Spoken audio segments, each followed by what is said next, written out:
Assalamualaikum warahmatullahi wabarakatuh. Salam sejahtera bagi kita semua. Perkenalkan, saya Kiki Amalia, SMH, dosen bagian Hukum Perdata dan Ekonomi Fakultas Hukum Universitas Bengkulu. Saat ini saya sedang mengikuti sertifikasi dosen gelombang 1 yang diselenggarakan oleh Kemendikti-Sentek tahun 2025. Saya akan melakukan penyusunan dokumen pernyataan diri dosen dalam unjuk kerja Tridharma Perguruan Tinggi atau PDD UKT PT. Pada kesempatan ini saya akan memaparkan salah satu mata kuliah yang saya ampu, yaitu Hukum Kekayaan Intelektual. Hukum Kekayaan Intelektual merupakan mata kuliah semester 4 dengan bobot 3 SKS, dan mata kuliah ini merupakan mata kuliah wajib dengan kode mata kuliah HNB 211. Dalam pembelajaran, saya menggunakan rencana pembelajaran semester atau RPS, Hukum Kekayaan Intelektual yang berbasis Outcome Based Education atau OBE. Adapun deskripsi mata kuliah Hukum Kekayaan Intelektual adalah mata kuliah Hukum Kekayaan Intelektual atau HKI merupakan mata kuliah yang berada dalam ruang lingkup ilmu pengetahuan, seni, sastra, teknologi, dan mempunyai aspek nasional dan internasional. Dalam Hukum Kekayaan Intelektual ini akan membahas lingkup hak cipta, merek, indikasi geografis, desain industri, desain tata letak sirkuit terpadu, varietas tanaman, serta akan membahas masalah-masalah hukum kekayaan intelektual dan perjanjian lisensi dalam hukum kekayaan intelektual. Perkuliahan hukum kekayaan intelektual diselenggarakan dengan pendekatan blended learning, yaitu perpaduan antara pembelajaran luring dan daring melalui platform e-learning Universitas Bengkulu elearning.unip.ac.id. Kemudian metode pembelajaran yang saya terapkan berdasarkan study center learning dan case method. Adapun capaian pembelajaran di dalam RPS Hukum Kekayaan Intelektual meliputi yang pertama, CPL 1 berkontribusi dalam peningkatan mutu kehidupan bermasyarakat, berbangsa, bernegara, dan kemajuan peradaban berdasarkan Pancasila. CPL 2 menguasai dan mengaplikasikan serta memanfaatkan ilmu pengetahuan dan teknologi pada bidang hukum dalam penyelesaian masalah-masalah hukum serta mampu beradaptasi terhadap situasi yang dihadapi. CPL 3 menguasai pengambilan keputusan yang tepat berdasarkan analisis, informasi, dan data untuk penyelesaian masalah-masalah hukum sehingga dapat memilih berbagai alternatif solusi secara mandiri dan kelompok.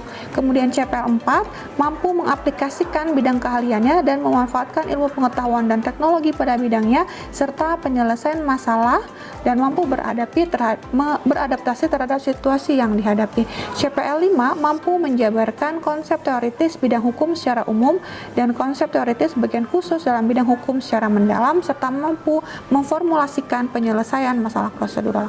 Adapun capaian pembelajaran mata kuliahnya meliputi mahasiswa mampu menjelaskan peraturan perundang-undangan di bidang kekayaan intelektual sehingga mampu melakukan analisis dan evaluasi untuk pembangunan hukum nasional dan global, serta mahasiswa mampu mengaplikasikan dan memanfaatkan ilmu pengetahuan dan teknologi pada bidang hukum kekayaan intelektual dalam penyelesaian masalah-masalah hukum kekayaan intelektual.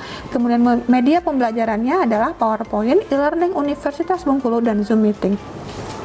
Adapun materi pembelajaran pada mata kuliah Hukum Kekayaan Intelektual meliputi yang pertama, ruang lingkup, dasar hukum dan asas-asas kekayaan intelektual. Yang kedua, hukum kekayaan intelektual dalam hukum nasional dan internasional. Kemudian yang ketiga, teori perlindungan hukum kekayaan intelektual. Yang keempat, tentang hak cipta. Yang kelima, diskusi atau presentasi tentang kasus hak cipta. Kemudian yang keenam, kekayaan intelektual komunal. Yang ketujuh, merek. Yang kedelapan, indikasi geografis. Yang kesembilan, UTS. Yang ke-10, paten. Kemudian yang ke-11, desain industri. Yang ke-12, rahasia dagang. Ke-13, desain tata letak sirkuit terpadu. Yang ke-14, perlindungan varietas baru tanaman. Ke-15, perjanjian lisensi HKI. Dan yang ke-16, ujian akhir semester. Dengan pembelajaran ini, saya menyiapkan mahasiswa hukum yang berintegritas, mampu berpikir secara kritis, mampu berargumentasi, dan menganalisis suatu kasus, adaptif terhadap perubahan, serta siap menghadapi tantangan dunia kerja. Baik, untuk tahap berikutnya, mari kita simak video pembelajaran mata kuliah Hukum Kekayaan Intelektual pada pertemuan keempat tentang hak cipta. Selamat menyaksikan. Wassalamualaikum warahmatullahi wabarakatuh. Assalamualaikum warahmatullahi wabarakatuh. Selamat pagi mahasiswa sekalian, apa kabarnya?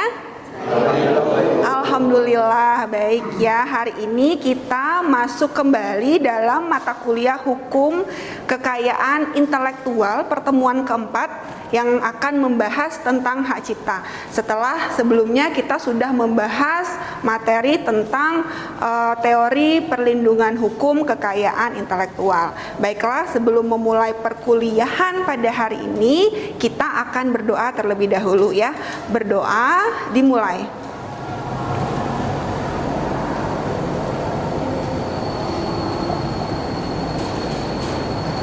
Berdoa selesai. Oke, baik ya. Kita langsung saja akan membahas tentang hak cipta atau copyright yang ada di Undang-Undang Nomor 28 Tahun 2014 tentang hak cipta. Ya, jadi pengertian tentang hak cipta itu ada di pasal 1 Undang-Undang tentang hak cipta. Ya, hak cipta adalah hak eksklusif pencipta yang timbul secara otomatis berdasarkan prinsip deklaratif setelah suatu ciptaan diwujudkan dalam bentuk nyata tanpa mengurangi pembatasan sesuai dengan ketentuan peraturan perundang-undangan. Jadi di slide ini ada kata yang saya highlight, yang saya beri warna merah ya.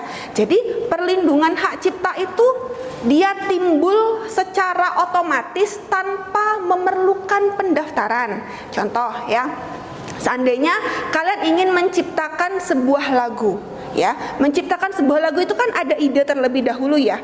Kemudian kalian buat liriknya, kalian buat aransemen lagunya, sampai kepada kalian upload ke YouTube. Nah, pertama kali kalian upload ke YouTube itu pertama kalinya pengumuman lagu tersebut, maka kalian diberikan perlindungan hak cipta secara otomatis. Ya, tanpa kalian harus mendaftarkan dulu ke Direktorat Jenderal Kekayaan Intelektual Kementerian Hukum dan HAM. Nah, contoh yang lain, misalnya kalian ingin membuat buku, ya, kalian ingin membuat buku, kalian sudah punya ide untuk membuat sebuah buku, kemudian kalian ketik di laptop, gitu ya, membuat buku, kemudian kalian cetak bukunya, ya, kemudian kalian upload ke Facebook atau kalian bikin sebuah acara launching buku. Nah, pertama kali kalian melaunching buku itu, ya, maka itu adalah pertama kalinya juga melahirkan hak kalian sebagai pencipta, pemegang hak cipta, ya, lahir secara otomatis. Berbeda dengan merek. Kalau merek itu kita harus mendaftarkan dulu mereknya, keluar sertifikat merek, baru dapat perlindungan dari negara. Tapi kalau hak cipta dia berbeda, dia secara otomatis ya. Jadi ada syaratnya nih, ya. Prinsip deklaratif itu tadi berarti harus diumumkan terlebih dahulu. Nggak bisa kita diam-diam aja. Atau kalian hanya punya ide aja, saya mau bikin buku, tapi bukunya tidak pernah ada, tidak pernah dibuat, hanya ide saja. Jadi ide itu tidak dilindungi oleh hukum, dia harus diwujudkan dalam bentuk yang nyata. Pengen bikin lagu, tapi cuma ide aja, baru ide aja, apakah bisa dilindungi oleh hukum? Nggak bisa ya. Jadi ide itu tidak dilindungi oleh hukum, ya. Dia harus diwujudkan dalam bentuk yang nyata dan harus dideklarasikan, ya, diumumkan, begitu ya. Nah, ciptaan itu apa saja? Apa saja yang termasuk dalam hak cipta? Ya, ada ilmu pengetahuan, ada seni, dan ada sastra. Nah, nanti ruang lingkupnya akan saya bahas di slide selanjutnya. Nah, kemudian pencipta ya. Jadi ada yang dinamakan dengan pencipta. Siapa pencipta? Pencipta itu adalah seseorang atau beberapa orang yang secara sendiri-sendiri atau bersama-sama menghasilkan suatu ciptaan yang bersifat khas dan pribadi. Jadi dia boleh sendiri, boleh bersama-sama, ya. Nah, kemudian ciptaan adalah setiap hasil karya cipta di bidang ilmu pengetahuan, seni, sastra yang dihasilkan atas inspirasi, kemampuan, pikiran, imajinasi, kecekatan, keterampilan atau keahlian yang diekspresikan dalam bentuk yang nyata. Dia harus diekspresikan dalam bentuk yang nyata. Itu ciptaan. Kenapa ciptaan itu dilindungi oleh negara? Kenapa? Karena tidak semua orang itu punya ide atau pemikiran untuk menghasilkan suatu ciptaan. Makanya itu disebut sebagai kekayaan intelektual, karena dia berasal dari intelek manusia, pemikiran manusia. Apakah semua orang bisa menciptakan lagu misalnya? Belum tentu. Apakah setiap orang bisa menghasilkan karya? Belum tentu. Maka untuk menghargai dari hasil pemikiran manusia tersebut, negara memberikan penghargaan berupa perlindungan hukum tentang hak cipta.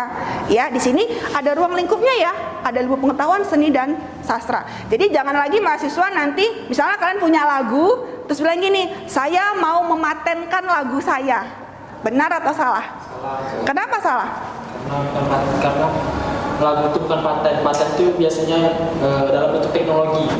Yes. Bukan karya seni. Iya, benar ya. Jadi paten itu biasanya di bidang teknologi. Kalau hak cipta itu ada ilmu pengetahuan, seni dan sastra. Sampai di sini paham ya tentang pengertian hak cipta. Kemudian pemegang hak cipta adalah pencipta sebagai pemilik hak cipta. Pemegang hak cipta itu siapa? Bisa jadi ini pemilik, saya yang menulis buku, maka saya sebagai pemegang hak cipta. Kemudian pihak yang menerima hak tersebut secara sah dari pencipta atau pihak lain yang menerima lebih lanjut dari pihak yang menerima hak tersebut secara sah. Itu maksudnya apa? Misalnya begini, saya ingin menulis buku, ya saya sudah punya ide, saya sudah punya narasinya, pasti saya pengen mencetak buku saya. Mencetak buku itu kan perlu penerbit, ya penerbit. Nah begitu. Nah penerbit inilah bisa jadi juga sebagai pemegang hak cipta. Jadi nanti dia mungkin yang akan menggandakan dan lain-lain. Begitu ya. Baik, kita lanjut ke slide berikutnya. Nah ini ruang lingkup hak cipta. Tadi ada ilmu pengetahuan, seni dan sastra. Ya ini lebih spesifik lagi, apa yang masuk ke dalam ruang lingkup hak cipta. Ya, ada di pasal 40 ayat 1. Pertama ada buku, pamflet. Kalian suka bikin pamflet nggak? Nah itu bisa didaftarkan hak cipta loh. Misalnya kalian bikin acara, ya hadirilah acara, misalnya begitu. Nah pamflet itu hak cipta. Siapa yang buat? Sendiri-sendiri kah? Atau bersama-sama? Itu boleh didaftarkan hak ciptanya. Kemudian perwajahan, karya tulis yang diterbitkan dan semua hasil karya tulis lainnya. Contoh karya tulis itu apa saja? Skripsi, makalah, boleh. Ya, karya tulis itu kan hasil dari pemikiran manusia. Ya, kemudian ceramah, kuliah. Nah, kuliah ini dipublish nanti ke YouTube, maka timbul perlindungan hak cipta secara otomatis. Ya, kemudian ada pidato, ya, dan sejenis lainnya. Alat peraga. Nah, kalau alat peraga ini biasanya di perkuliahan FKIP ya, TK itu kan banyak ya alat-alat peraga yang terbuat dari kayu-kayu gitu ya untuk anak-anak TK. Nah itu masuk ke dalam hak cipta. Kemudian ada lagu dan musik dengan atau tanpa teks. Jadi ada ya lagu itu yang belum punya liriknya, bahkan baru aransemen. Nah itu bisa masuk ke hak cipta. Jadi bukan lagu yang lirik dan lagu langsung liriknya dan aransemennya, tapi aransemennya saja itu bisa dilindungi ya hak ciptanya. Kemudian drama musikal, tari, pewayangan, ya, pantomim, karya seni rupa itu segala bentuk lukisan. Ada yang hobi melukis, misalnya begitu ya, membuat gambar, ukiran, kaligrafi, pahat. Nah itu karya hak cipta. Ya, karya seni terapan, arsitektur, peta, ya, potret dan lain-lain sampai kepada permainan video dan program komputer itu masuk ke dalam hak cipta. Jadi ruang lingkupnya ini sangat banyak dan sangat luas. Jadi kalau kalian misalnya punya karya, silahkan ya dicatatkan nanti, atau kalian upload aja deh. Platform sekarang kan banyak ya, ada Facebook, ada TikTok, ada Instagram, ya kan, ada YouTube. Itu kalian upload saja. Kan bikin puisi, lagi galau, ya kan, bikin puisi, upload ke Facebook. Nah itu sudah melahirkan hak cipta, ya. Oke, lanjut. Nah ini contoh contoh dari hak cipta ini bukunya Prof. Chandra ya, tentang politik hukum hak kekayaan intelektual Indonesia. Ini ada Asma Nadia novel ya. Ini ada pamflet itu kemarin tentang workshop penulisan PKM. Ini masuk ke dalam hak cipta. Nah, yang sering bikin acara kan kalian ada apa namanya? Ikut kegiatan organisasi ya kan? Sering bikin acara gitu. Nah, itu termasuk ya ke dalam hak cipta. Ini ada banyak ceramah, pidato ya. Ini juga masuk ke dalam hak cipta. Ya, ini alat peraga. Mungkin di FKIP ini banyak ya. Alat-alat peraga untuk kepentingan pendidikan dan ilmu pengetahuan. Nah, lagu dan atau musik dengan atau tanpa teks. Jadi boleh mungkin kalian bikin lagu gitu, baru apa namanya? Instrumen gitu ya. Nah, itu boleh juga. Nah, kemudian drama musikal, tari, koreo, pewayangan, pantomim ini masuk juga ya. Kemudian yang hobi pahat ini ya, karya seni rupa. Nah, ini juga masuk ke dalam hak cipta ya, karya seni terapan, arsitektur dan lain-lain ya. Seperti ini contohnya peta, karya seni batik atau seni motif lainnya ya, karya fotografi, kemudian potret yang hobi selfie yang biasanya kan perempuan, tapi laki-laki juga ya sekarang, apalagi ada Instagram gitu kan. Itu hobi foto-foto, itu potret ya, silakan. Nah, kemudian karya sinematografi, movie ya, ini ada contohnya film apa? Jumbo. Mungkin kalian nonton juga film Jumbo ya. Ya, anak saya tuh 2 kali nonton film Jumbo. Nggak tahu, kalau saya tertidur, nggak tahu ya. Kalau yang lain mungkin seneng liatnya ya. Kemudian ada Assalamualaikum Baitullah begitu. Ya. Nah, ini juga Laskar Pelangi. Ada yang pernah baca novelnya Laskar Pelangi? Enggak ada. Wah, saya tuh dulu waktu kuliah tuh hobi sekali baca-baca buku, terutama novel. Ya, Laskar Pelangi ini merupakan karya dari Andrea Hirata ya, Bangka Belitung. Nah, Bangka Belitung. Jadi karyanya ini banyak dan sangat fenomenal sampai novelnya ini dibuat film. Filmnya pun judulnya sama dengan novelnya, yaitu Laskar Pelangi. Jadi banyak karya Andrea Hirata itu selain Laskar Pelangi yang saya baca ya. Ada pertama Laskar Pelangi, Sang Pemimpi, kemudian Maria Makarpov, kemudian Eden Sor. Jadi dari buku-buku itu karena menulisnya dengan hati dan jiwa, jadi kita ikut terbawa membaca novel itu gitulah. Apalagi di bukunya Sang Pemimpi. Jadi dari membaca buku itu saya berani bermimpi. Ya, anak desa bisa jadi dosen dan alhamdulillah lulus murni. Ya, jadi bacalah sesuatu yang bermanfaat untuk kalian.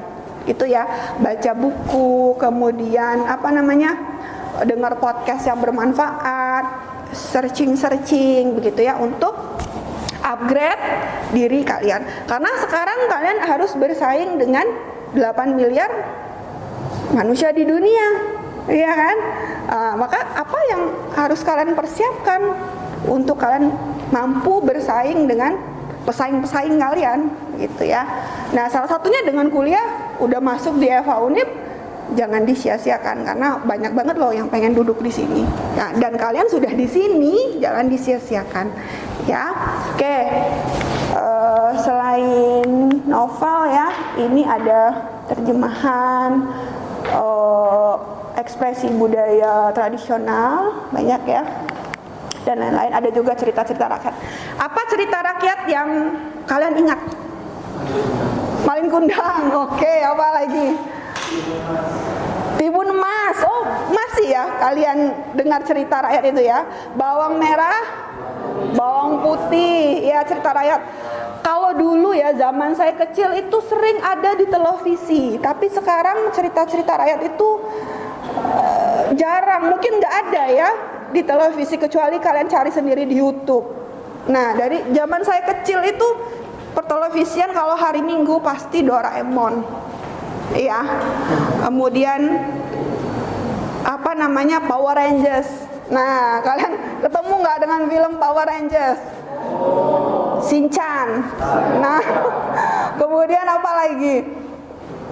Chibi Maruko-chan.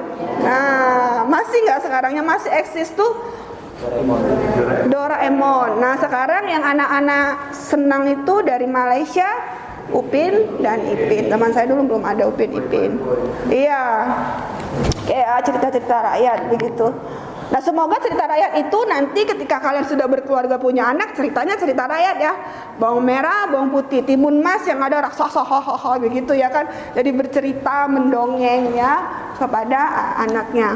Ya, kemudian ekspresi budaya tradisional banyak ya, permainan video. Kalian pernah nggak waktu buka televisi, tapi televisi sekarang kan televisi yang canggih ya. Kalau dulu kan televisinya televisi tabung, yang kalau buka televisi ada gamesnya dulu. Pernah nggak lihat? Ada yang pernah, ada yang enggak. Nanti coba deh dicek. Nanti bisa mainnya pakai remote. Dia makan begitu ya. Ya, itu juga termasuk. Oke, kemudian hak terkait hak cipta, ini adalah hak yang berkaitan dengan hak cipta yang merupakan hak eksklusif bagi pelaku pertunjukan, produsen fonogram atau lembaga penyiaran. Kemudian ada juga di pasal 20. Nah, ini tadi di awal kan pengertiannya ada hak eksklusif ya. Apa itu hak eksklusif? Jadi di dalam kekayaan intelektual khususnya hak cipta itu ya, ada yang namanya hak eksklusif yang terbagi atas dua. Yang pertama adalah hak ekonomi dan yang kedua adalah hak moral.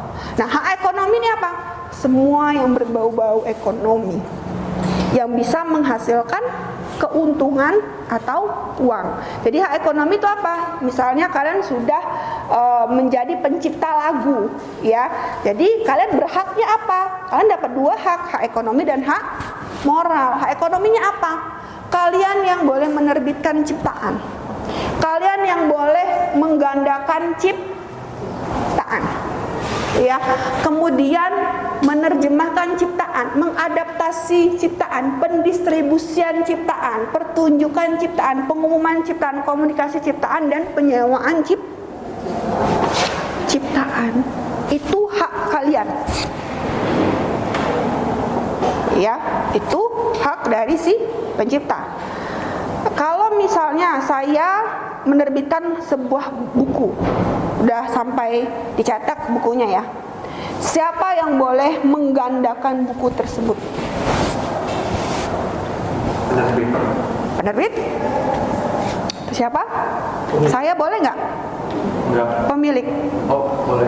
Boleh ya? Pemilik boleh ya? Ya, untuk menggandakan ciptaannya sendiri. Begitu. Nah, kemudian ada yang namanya hak moral.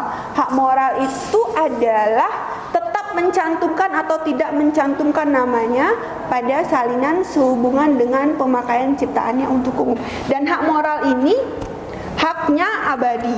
Misal, kalian menulis skripsi, kalian mengutip buku saya membuat buku atau menerbitkan buku tentang hak cipta. Kalian ambil di buku saya. Kalian buat footnote-nya enggak? Buat. Apa fungsi footnote itu? Catatan kaki. Catatan kaki, ya benar. Daftar pustaka. Mencatatkan sumber dari mana kalimat tersebut berasal. Benar ya? Misalnya kalian mengutip dari buku saya, maka di footnote itu kalian tulis apa? Tulis nama saya kan? Kiki Amalia, nama bukunya apa, hak cipta, misalnya penerbitnya apa, tahunnya berapa, halamannya berapa. Itulah hak hak moral. Ya, kalian harus mencantumkan itu sebagai apa? Sebagai bentuk penghargaan kepada penulis, karena tidak semua orang loh bisa menulis atau menerbitkan sebuah buku. Kalau misalnya kalian mengutip buku saya dan kalian tidak mencantumkan itu di footnote, tidak mencantumkan sumbernya, maka skripsi kalian terindikasi plagiasi. Artinya apa?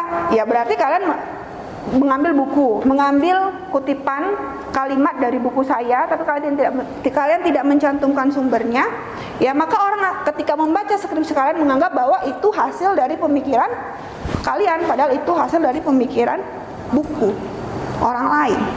Jadi memang harus dicantumkan sumbernya. Itulah hak moral. Ya, dia abadi. Jadi kalau kalian ingin meninggalkan warisan, kalau sekarang kan meninggalkan warisan tanah, emas, buku. Kalau kalian mau abadi namanya, tulislah sebuah buku. Tulislah, ciptakanlah lagu. Jadi walaupun raga kalian sudah tidak ada di bumi ini, tapi nama kalian akan tetap terkenang. Ya, begitu. Kemudian apa lagi? Menggunakan nama aslinya atau samarannya. Mungkin ada penulis novel, ya, oke, penulis novel yang tidak menciptakan, ada penulis novel yang tidak menuliskan nama aslinya. Misalnya apa? Terelie. Itu kan bukan nama aslinya. Boleh nggak pakai nama samaran? Boleh. Oke. Ini waktu kita tinggal sedikit lagi ya. Nah, untuk di pertemuan selanjutnya ini ada studi kasus ya, mungkin yang harus kalian analisis. Kalau kalian lihat foto ini foto siapa? Agnes Monica. Di sebelahnya nggak tahu, iya belum tahu. Oke, kita ke kasusnya ya. Jadi ini adalah tugas kelompok ya, tentang kasus hak cipta. Jadi begini, kasus Ari Bias. Jadi laki-laki tadi namanya Ari Bias yang menciptakan lagu Bilang Saja ya. Apa lagunya? Bilang Saja, Agnes Monica ya. Kasus Ari Bias dan Agnes Monica terkait pelanggaran hak cipta lagu Bilang Saja di Pengadilan Niaga Jakarta Pusat memenangkan Ari Bias dan menghukum Agnes Monica membayar ganti rugi 1,5 miliar karena membawakan lagu tersebut tanpa izin di 3 konser. Kasus ini bermula dari somasi Ari Bias kepada Agnes Monica karena membawakan lagu Bilang Saja tanpa izin dalam konser di Surabaya, Jakarta, dan Bandung pada Mei 2023. Yang pertama, kalian harus menjawab pertanyaan ini ya, apakah penggunaan lagu Bilang Saja oleh Agnes Monica dalam konser tanpa izin merupakan pelanggaran hak cipta, atau yang kedua, ya, tindakan tersebut dapat dikenakan sanksi perdata sebagaimana diatur dalam Undang-Undang Nomor 28 Tahun 2014 tentang hak cipta. Jadi ini adalah tugas kelompok. Bagi yang NPM-nya ganjil itu kelompok 1, NPM-nya genap kelompok 2. Nah, tugas nanti diupload di e-learning.unip.ac.id. Nah, untuk minggu depan langsung presentasi. Ya, ada yang mau ditanyakan? Silakan. Ya, namanya siapa? Jadi ada teman saya suka mengcover sebuah lagu. Oke. Kalau banyak lagu itu lagu. Nah, jadi apakah boleh mengcover lagu tanpa izin dari pembuat atau pencipta lagu tersebut? Oke, pertanyaannya sangat bagus sekali. Apakah boleh mengcover tanpa izin dari penciptanya? Ya, selama seseorang itu menyanyikan atau mengcover lagu tidak bersifat komersial atau tidak ada keuntungan, maka diperbolehkan. Boleh-boleh saja. Tapi kalau misalnya dia mengcover lagu bersifat komersial, keuntungan, ada untung yang dia dapat nih, maka harus izin dengan si pencipta. Tentu saja izin dengan pencipta ini nanti kan ada beberapa kompensasi. Misalnya, oke, silahkan pakai lagu saya, tapi nanti kamu bayar royalti ya, atau kesepakatan lain, begitu ya. Jadi kalau misalnya tidak bersifat komersial, silakan saja. Tapi kalau misalnya itu bersifat komersial harus izin, ya. Ada lagi? Ya, namanya siapa? Namanya Karina, kalau misalnya hak cipta itu bisa dialihkan ke orang lain atau enggak? Oke, tadi kan ada 2 hak ya, ada hak ekonomi dan ada hak moral. Hak moral itu abadi alias tidak bisa dialihkan. Yang bisa dialihkan itu adalah hak ekonominya. Seperti tadi ya, ke penerbit dan lain-lain, mungkin dengan hibah atau warisan. Mungkin lebih lengkapnya nanti kita di pertemuan selanjutnya. Ya, tapi sampai di sini paham ya? Oke, kalau tugasnya tolong diselesaikan, minggu depan kita diskusi dan presentasi. Oke, terima kasih untuk pembelajaran hari ini. Ya, semoga pembelajaran hari ini kalian dapat bermanfaat ya dan berguna. Sekian dari saya. Assalamualaikum warahmatullahi wabarakatuh.